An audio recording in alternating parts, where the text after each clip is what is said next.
Bum bum bum bum bum bum bum bum bum bum bum bum. The Peter Like Show. Bum bum bum bum bum bum bum. All right, so as you guys know, I'm traveling in Taiwan. Let's see if we can get a hostel.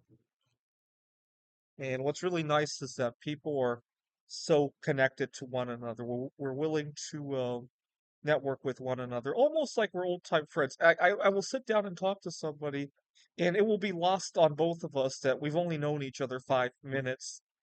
And I want to point out that I feel people here in Taiwan are wealthier than back home in the United States, even though our GDP per capita here in Taiwan is like a third of what it is in the US. Right now, as I look it up, GDP per capita in the US is 82,700 and change. In Taiwan, it's about 32,000 something. And I hate how we measure GDP. I really do. I remember during the pandemic, every time I turned on the news, as much as we were struggling with containing the cases and getting people healthy again and getting people back to doing what they love again, right? As much as we were struggling with that, every soundbite revolved around how much money. Oh my God, all of these drugs are going to cost this much, and how are we going to pay for this bill, and how are we going to pay for this and that? How much money are people losing when they can't go to their jobs, right? A job that they might not even like in the first place, and now that the pandemic hit, they can reorient themselves and pivot their careers, right? And money, money, money, money, money, and it was just the most annoying thing in the world. And I look around, it's not even about the money. Here in Taiwan, I see people affording better stuff everywhere I go, right? Here in Taiwan, a lot of people eat out a lot more than back home in the United States. And I think that's our real wealth because we get to connect with people when we eat out, right?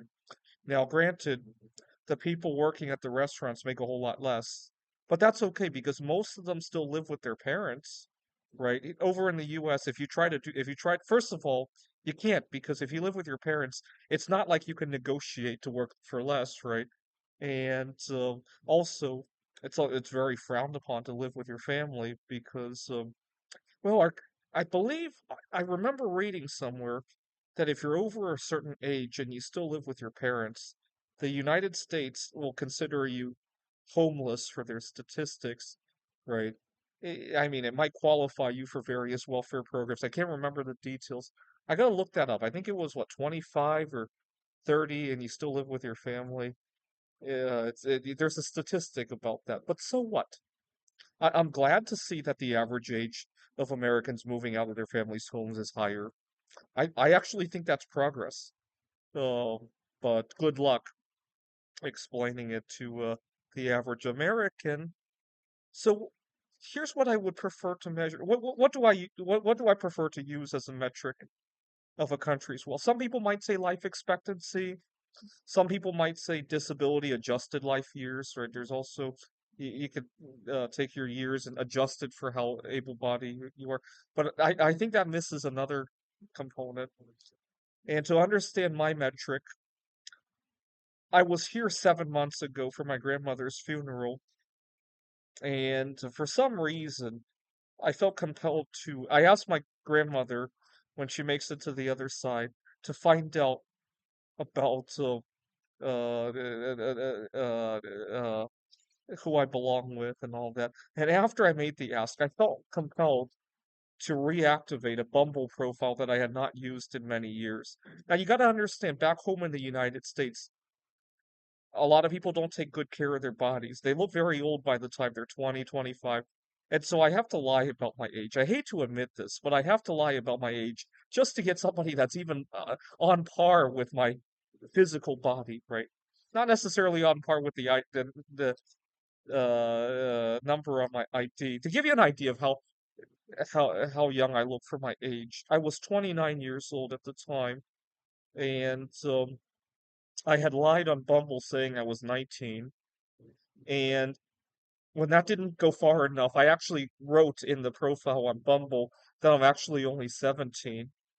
I met a 20-year-old girl. She was still in college, This was 2016, and one day while talking to her, I accidentally had said something to the effect of who I was voting for in 2016. I was voting for Gary Johnson, the independent, and she was like, "You can vote? I thought you were 17." I was like, "Oh yeah, I have a fake ID."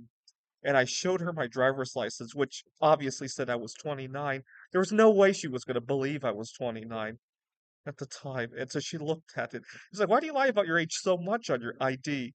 And I said, "Well, I sometimes like to travel, in other countries. And I happen to know this because I have a friend in India. In India, the drinking age is 25. It might as well have exaggerated by that much, right? And so after she saw what she thought was my fake ID, it really cemented the whole thing because there's no way I was going to look 29.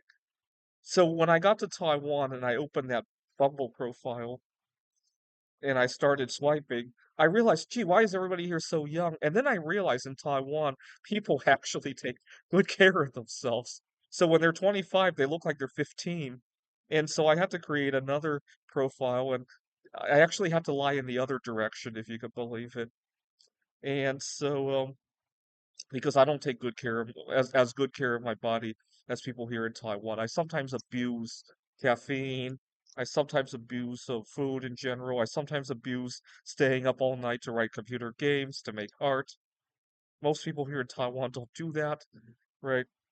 And so I think a much better metric of how wealthy a country is of how young they look for their body, right? So for example, if we were to adjust, the average 20-year-old in America probably equals the average 40-year-old here in Taiwan easily, easily, right? We need to have some kind of a metric for doing that. Kind of like, how there's a purchasing power parity. We need to have like an age adjusted parity by country, right?